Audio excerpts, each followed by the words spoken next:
The Twins take on the Royals, 2:15 Eastern first pitch at Kauffman Stadium in Kansas City. The Twins are minus 170, totals at 9. We did see a 15-cent fade of the Twins in the early wagering. Once again, Minnesota minus 170, totals at 9. 66% of the consensus is leaning toward Minnesota, 61% shaded toward the over. Right now, Kansas City's plus 160 on the money line at home. The Twins are minus 125, laying the 1.5 on the run line.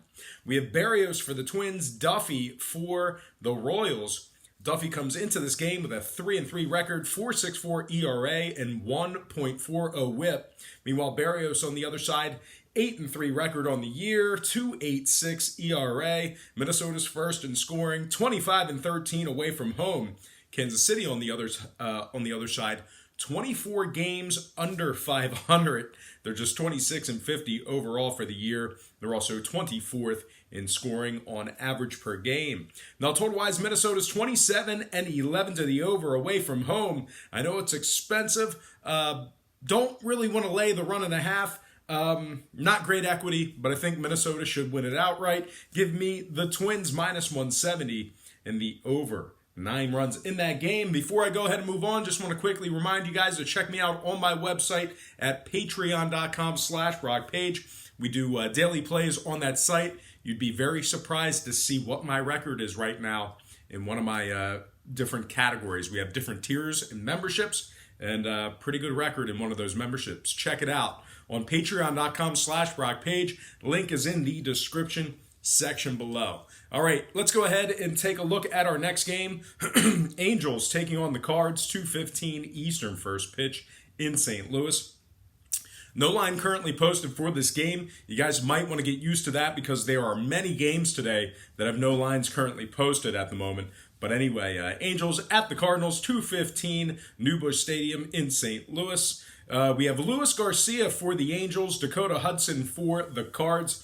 Hudson comes into this game with a 5-3 record, 3.55 ERA, and a 1.53 WHIP. Meanwhile, on the other side, Garcia just 1-1 with a 4.67 ERA and a 1.59 WHIP. Now, the Cards are 23-15 at home. They're also 8-4 in their last dozen ball games at any location. Give me the Cardinals winning this one outright for some money line cash. All right, next game, Mets, Cubs, 2:20 Eastern first pitch at Wrigley Field in Chicago. The Cubbies are minus 135, no line on the total as of yet. Probably will see that line posted roughly an hour or two before first pitch. We did see a 20-cent fade of the Cubs in the early wagering. Once again, Chicago's minus 135, no line on the total as of yet. 63% of the consensus is leaning toward the Cubbies. We have Zach Wheeler for the Mets, Quintana for the Cubs. Wheeler comes into this matchup with a 4.94 ERA. The Mets have really struggled away from home this year. Winners in 16 out of 42 when traveling. The Cubbies on the other side, 26-13 at home. They rank first in home walks. Give me the Cubs minus 135, getting the job done for some money line cash. All right, next game, Miami taking on the Phillies, 4:05 Eastern first pitch in South Philly. No line posted for this game as of yet. We have Eliezer Hernandez for the Marlins, Vinny Velasquez for the Phils. Vinny comes into this game with a 4.71 ERA. Meanwhile, Hernandez on the other side, surprisingly, comes into this game with a 3.95 ERA. So a sub-4 ERA for one of these Miami starters. Not too bad considering Miami has been god-awful this year. But speaking god-awful, the Phils, ice cold right now. Losers in their last 5 straight. They also dropped 8 out of their last 10 ball games. And although they've been pretty good at Citizens Bank Park this year, they've covered just 17 out of 38 games at home. So when I refer to covering or the spread or ATS or the number in baseball, I'm actually referring to the run line. So the Phils, not very good covering the run line at Citizens Bank Park. Once again, they covered just 17 out of 38 games at home thus far this season. Now, total-wise, Miami 23-13 to the under on the road. Give me the Marlins plus 1.5. Getting the job done on the run line. I know that we have no lines posted for this game as of yet, but I know the Marlins will not be favored. So give me Miami plus 1.5, getting the job done for some run line cash. All right, next game, Toronto taking on the Red Sox, 4:05 Fenway, the Green Monster, Beantown, Boston. No line for this game as of yet. No line posted. Now we do have Nick Kingham, newly acquired for the Blue Jays. Brian Johnson for the Red Sox.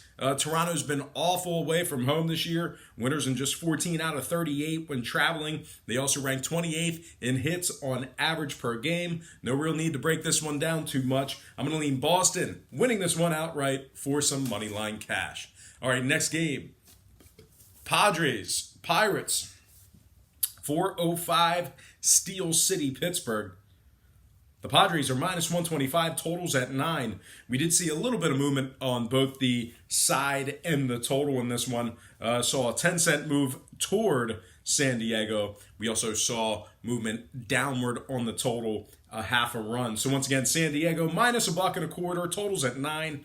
54% are leaning San Diego, 51% shaded toward the over. Right now the Pirates are plus 105 on the money line. San Diego plus $1.35 on the run line. We have Chris Paddock for the Padres, Chris Archer for the Pirates. Now Archer comes into this game with just a 3-6 record and a 5.85 ERA. Meanwhile, Paddock on the other side, 3.15 ERA for the Padres.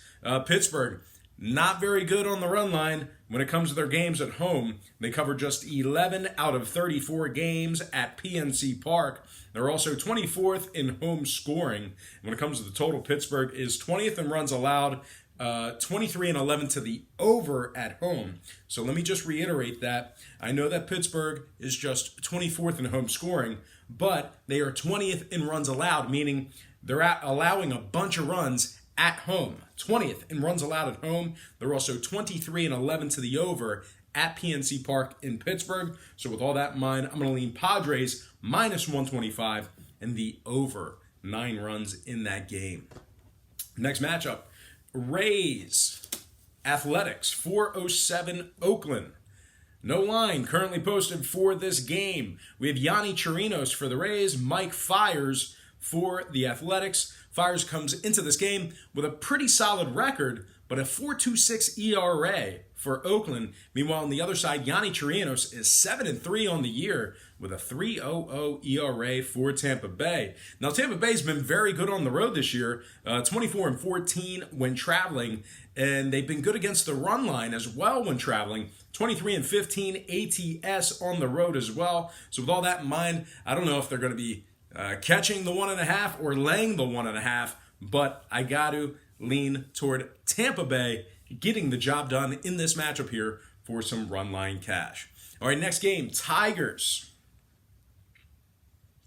Indians, 4:10 Eastern, first pitch in Cleveland.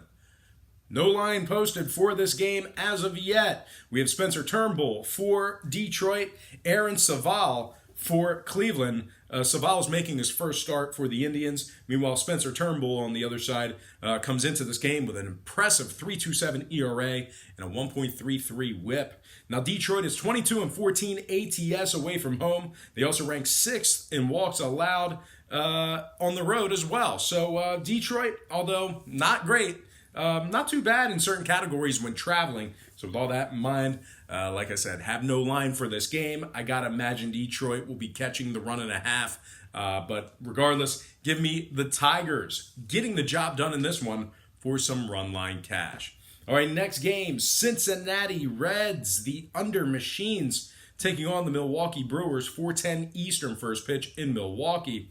Now, we did have a good old-fashioned flip of the lines in this matchup here. Milwaukee is minus $1.10 right now, totals at 9. But like I said, that line flipped. Milwaukee was the underdog, the very slight underdog when this one opened up.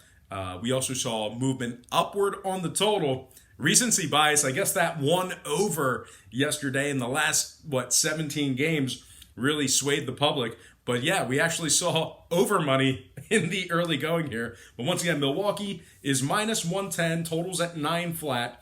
58% are leaning Cincinnati. 62% of the consensus is on the over. Cincinnati's plus 102 on the money line. Milwaukee plus $1.85 on the run line.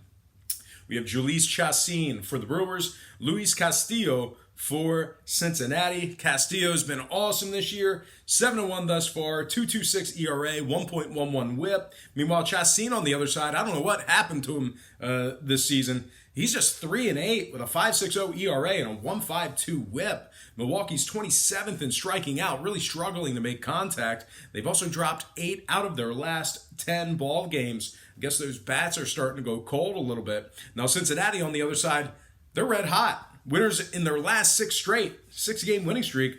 They're also 24-14 against the spread away from home. When it comes to the total, the Cincinnati team is 15-2 to the under in their last 17. Of course, one of those overs came last night. So really interesting trend there. So with all that in mind, I'm going to lean Cincinnati plus 102. Getting the job done as the road dog and the under 9 runs in that game.